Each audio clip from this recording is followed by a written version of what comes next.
in South Carolina, who's criticized her party over these stricter and total bans that have been around the country. Congresswoman, it's good to see you, and we have you on today because you introduced a new bill on contraception, trying to make it more over-the-counter completely. Give me a little bit of details. If your bill passed, what do you believe it would do? Well, particularly after Roe v. Wade being overturned, we want to make sure that women have access to birth control wherever they can get it. And this bill would speed up the application process to the FDA for approval, would cut that time in half. It would also waive the fees for companies that are applying for self-administered birth control options for women. It would waive those fees and make it more efficient and more affordable as well down the line through that application process. So it would speed it up. It still makes it safe and more cost effective because we want women to have access to it no matter where they are. Do you believe we can make all birth control over the counter? Well, I think for self-administered birth control, that should be an option if we can do that. In my home state of South Carolina, Chuck, we have entire counties in rural areas that don't have a single OBGYN doctor. So what are we going to do to help improve the lives of those women? If we're serious about saving lives, then certainly, especially in states where they're banning abortion, we ought to give every woman access to the birth control that they want and need. We could sit here and talk about specifics. I could talk about the 6-week ban that's proposed in Florida. We could talk about this court case. But I want to go big picture here with you for a second. Do you feel as if anybody in your party saw their election returns in 2022? Because I look around at some of these, and I don't mean to be a bit cynical about this, but it's like there seems to be a whistling past where the public is on this, particularly with voters, with women voters on the center, right, and in the middle. Right. We clearly buried our heads in the sand after Dobbs. And you said earlier that for independents and for women especially, that it was their number one issue. I represent a district where we have independents, Republicans, and Democrats. Independents outnumber Republicans by double digits. Independents and Democrats outnumber Republicans in my district 2-1. But across the board, in my election, the number two issue, number one was inflation, but the number two issue for everybody, regardless of politics, was abortion. And we don't have a plan. We're not working together. We're not showing compassion for women, especially women who've been raped, especially for girls who are victims of incest, especially for women in poor and rural areas that don't have access to birth control or doctors who can get them birth control.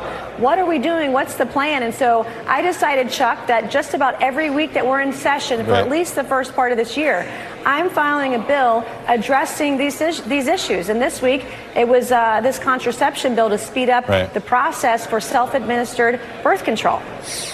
What do you think should happen if this federal judge decides to essentially take that one of those abortion pills off the market? What would you like to see the federal government do? What do you think state governors should do? Is there anything that can be done? Well, I find it very difficult to believe that a medical product that was approved by the FDA could be pulled off the shelves. And so I would imagine that would have to go through the courts and up to the Supreme Court as well. But I have a hard time seeing how that would be legal in this country, regardless of the way you felt about that medication. And I'm not trying to bait you here, but do you think a Republican can run on the idea that they're for freedom if they're in favor of these extraordinarily restrictive laws on abortion, 6 weeks and things like that? Well, I'll tell you, in the state of South Carolina, a state lawmaker just last week filed a bill that would allow women to be executed who had abortions. If we're going to say women can't travel out of state, if we're going to say women should be executed for having an abortion, these are not messages that we can stand behind. And we have to stand up to the extremism and show some balance, show a way that we can protect the right to life and protect women's rights. Because when you talk to women across the country and across the political spectrum, we agree somewhere in the middle. There are a number of things that we agree with on this issue, whether it's 20 weeks or 15 weeks, or looking at contraception and the right to access those things, women who've been raped, girls who are victims of incest. There are many things that we agree on, but my party's silent on these issues, and I refuse to be silent. I'm going to continue to be vocal and fight for women everywhere.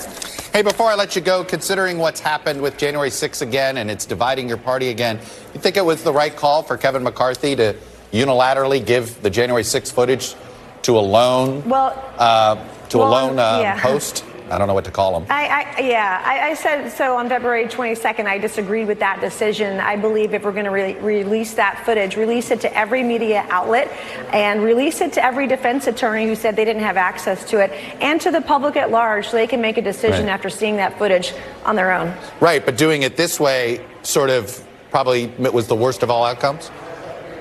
Well, I don't believe in filtering it through a singular lens. This is something that happened. It was not a good day in our country, and everyone in our country should be able to see what happened that day. It was a very difficult day. You were there. Was it violent? We don't want to repeat history. Was it violent? It was. And I will tell you, I had death threats leading up to that because I said I was going to certify the Electoral College. And ever since then, Chuck, I've had to carry a gun everywhere I go. And I've been very vocal about that. But at the same time, we can learn from this. We can work on ensuring it doesn't happen again, ensure that we are being honest with the American people, and heal our nation.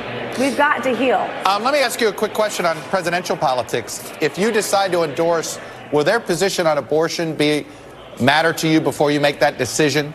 I'm thinking Nikki Haley or Tim Scott in particular. It is, and it is. And I've talked to people. This is an issue that is near and dear to my heart, and I know that it matters to my voters. It matters to my constituents. It matters to my state.